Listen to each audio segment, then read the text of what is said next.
Hi everybody, my name is Yehuda Goldstein. I'm in Israel and I'm a convert to Judaism.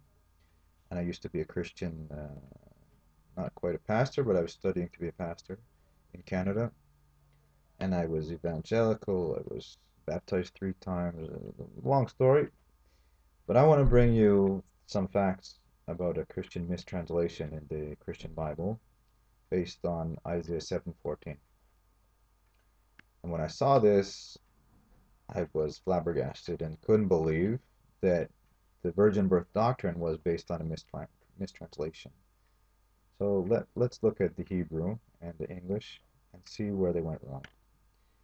It says here, Yud L'chein iten Adonai hu lechem od hine ha'alma hara v'yeled ben v'karat shemo Emmanuel. In English it says, therefore my Lord himself will give you a sign.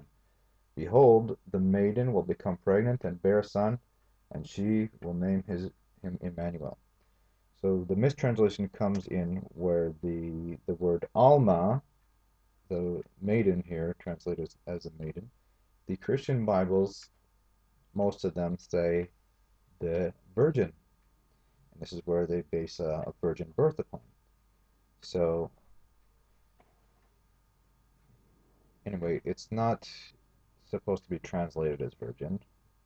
Um, let's read on in the passage, you'll see that the prophecy was meant to be in that time only. Okay, so look, verse previous, it says, Isaiah responded, hear now, O house of David. Is it, no, even 12. But Ahaz said, I will not request, I will not test. Read it yourself. Look at the whole chapter and the chapter after. You don't have to read so far to see that this prophecy was in a limited window of time. It wasn't for the whole future. But the Iker, the main point is that the mistranslation, and I want to get into that. Ahaz said, I will not request, I will not test Hashem. Isaiah responded, hear now, O house of David, is it not enough for you that you scorn human prophets, that you scorn even my God? Therefore my Lord himself will give you a sign. Behold, the maiden will become pregnant and bear a son, and she will name him Emmanuel. He will eat cream and honey as soon as he knows to abhor evil and choose good. For before the child will know to abhor evil and choose good, the land of the 2 kings whom you fear will be abandoned. Hashem will bring upon you and upon your people and upon your father's family days such as not come since the day of Ephraim turned away from Judah, the king of Assyria's invasion. It shall be on that day that Hashem will whistle to the fly that is at the far end of Egypt's rivers, and to the bee that is in the land of Assyria.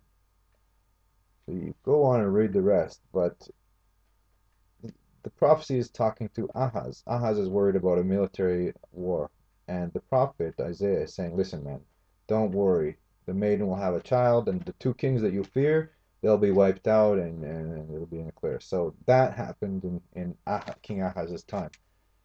But the main point that's hidden, that's talking about, that I want to bring in this video, is the mistranslation, that the whole Christian economy is based on a virgin birth. And that's how it's the Son of God, because it's God who had the only begotten Son. And it's based, the foundation is in this verse here, Isaiah 7:14. Now, if God wanted to save the world, which I'm sure he does, because it's his beloved creation, and man is made in his own image, as we learn in Genesis 1 and 2, then he would have given a verse that is quite clear and not ambiguous and not able to be mistranslated. And not only one verse, he would have given a plethora of verses, but we have from the Christian tradition that God used this verse to foretell us of a future virgin birth when the Messiah, not just the Christian Messiah, the world Messiah of all humankind would come from a spiritual unity with God and Mary. And they go back and they look and they find this verse in the Old Testament, we call it the Tanakh, and this is what they based their virgin birth doctrine on. Nevertheless, the word Bethulah in Hebrew means virgin, and the word Bethulah is not used in this verse. The word ALMA is. ALMA is not specifically a virgin. A virgin must be the word Bethulah.